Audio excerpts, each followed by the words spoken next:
Pemirsa, Mahkamah Konstitusi kembali menggelar sidang PHPU dengan agenda mendengarkan permohonan pemohon atau pemeriksaan pendahuluan.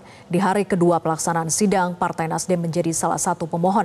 Dan untuk mengetahui perkembangan terkini dari sidang sengketa Pileg, kita bergabung dengan Andre Septian langsung dari gedung MK. Selamat sore, Septian, apa materi permohonan yang diajukan oleh Partai Nasdem?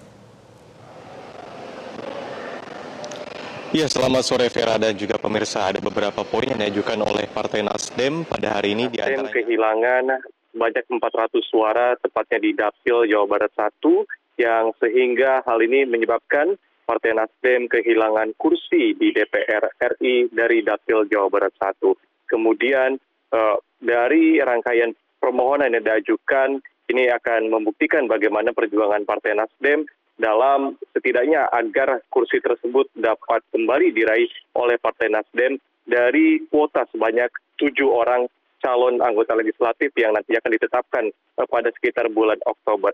Lalu kita berbicara mengenai hal-hal menarik lainnya, Vera dan juga pemirsa.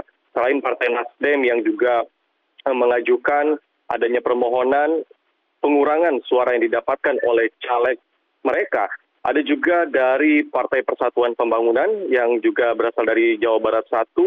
Ini tadi kami melihat adanya pengurangan suara juga yang dirasakan oleh Partai Persatuan Pembangunan dan menyebabkan mereka kehilangan suara yang cukup banyak.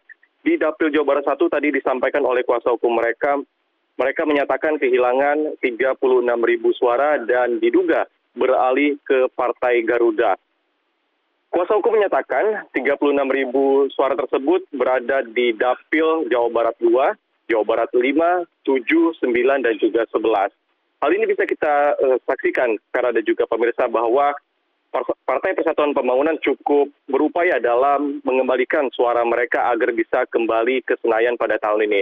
Seperti yang telah ditetapkan oleh Komisi Pemilihan Umum, bahwa Partai Persatuan Pembangunan hanya mendapatkan sebesar 5,8 juta suara atau 3,87% dan gagal untuk melaju ke parlemen dan melewati ambang batas parlemen sebesar 4%.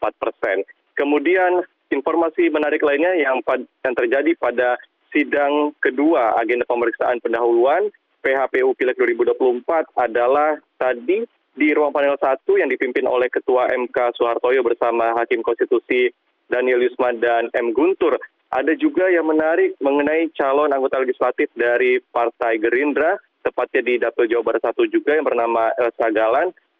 Ia datang sendirian tanpa didampingi kuasa hukum karena kekurangan biaya, tidak bisa membayar pengacara begitu. Nah, adapun materi permohonan yang ia sampaikan adalah mengenai pengurangan suara juga yang dirasakan oleh dirinya berdasarkan real count KPU.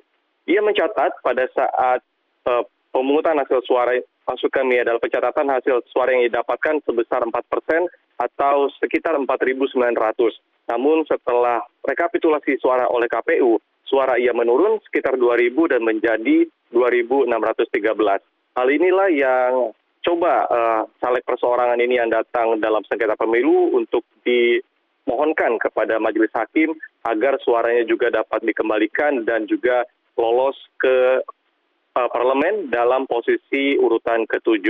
Sementara untuk hari ini total 77 perkara sudah disidangkan. Vera dan juga pemirsa, ada beberapa daerah selain Jawa Barat yang sudah kami sampaikan. Ada juga daerah Kalimantan Barat, Papua Barat Daya, Aceh, Jawa Timur, dan juga Jawa Tengah. Untuk agenda selanjutnya setelah agenda pemeriksaan pendahuluan, yakni adalah pemberian jawaban termohon oleh pihak KPU, kemudian pemberi keterangan dari pihak terkait, baik itu peserta partai politik, lalu juga ada pemberian keterangan oleh Bawaslu Republik Indonesia.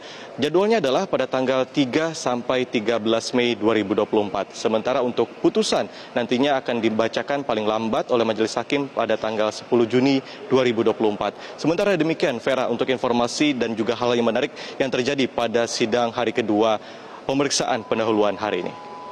Vera. Baik, terima kasih Andre Septian melaporkan langsung dari Gedung Mahkamah Konstitusi. Selamat bertugas kembali. Jelajahi cara baru mendapatkan informasi. Download Metro TV Extend sekarang.